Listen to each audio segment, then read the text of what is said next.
Hello friend, কেমন আছো? আশা করি খুব ভালো আছো। আমিও খুবই ভালো আছি। তো এসবিটাকে সবাইকে আরও একবার ওয়েলকাম জানাই আমার নতুন ভিডিও দেখার জন্য। তো নিয়ে আছি নতুন আরেকটা ভিডিও। তো ভিডিওটা আজকে দেখি বুঝতে পেরেছো মানে কী নিয়ে ভিডিওটা হচ্ছে। আজকে হচ্ছে অষ্টকালীন। তো আজকে লাস্ট মানে কীর্তন অষ্টকালীন। তো অষ্টকালীনের সূর্য পূজা করার জন্য চলে আসছি। আর এখানে সবাই মিলে চলে আসছে। আর এসেই মানে থালা নিয়ে মন্দিরের চারকিনারে 7 পাক ঘুরতে বলছিল।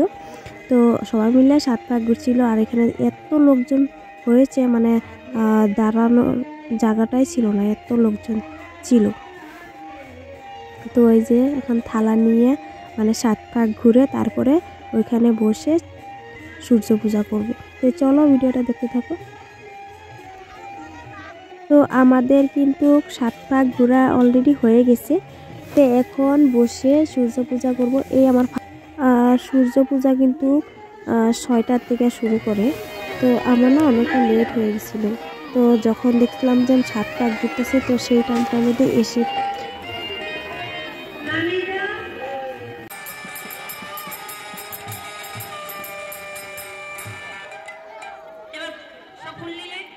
पुष्पे पुष्पे महापुष्पे सुपुष्पे पुष्प संभवे पुष्पचवा अर्केनच मुक्ता स्वाहा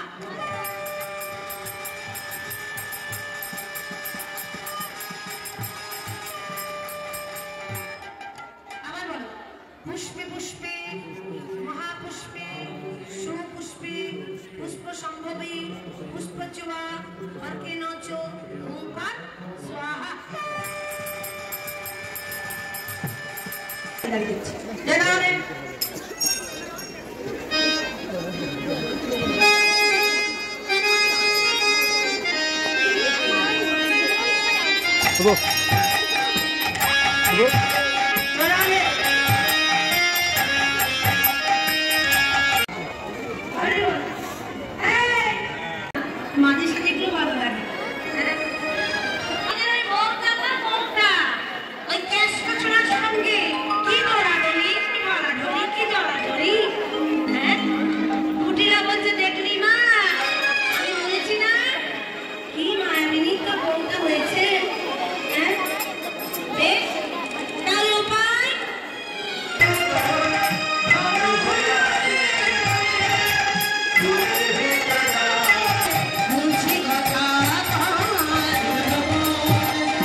আরেকটা কথা, সবার কাছে তো ফুল পৌঁছে দেওয়া সম্ভব নয়।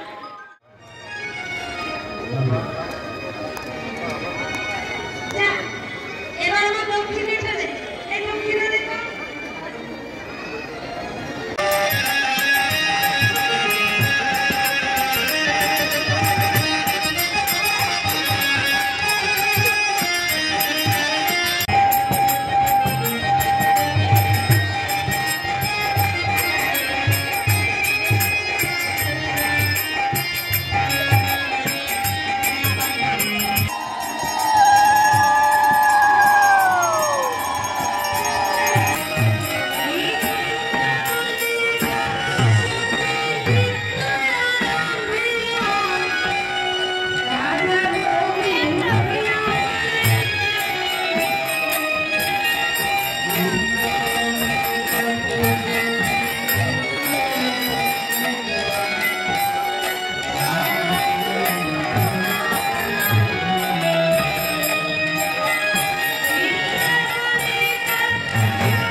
দেন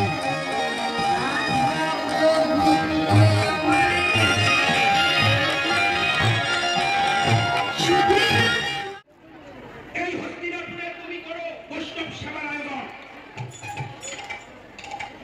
তাই বলেছে দ্রৌপদী পঞ্চম বন্ধ করিল। সভা অর্জুনকে পাঠিয়ে দিলেন বৈষ্ণবকে আমন্ত্রণ করতে। নাম কি? রোহিদাস বসু। হ্যালো ফ্রেন্ড, তো আমাদের কিন্তু অলরেডি সূর্য পূজা করা হয়ে গেছে আর কীর্তন দেখাও হয়ে গেছে।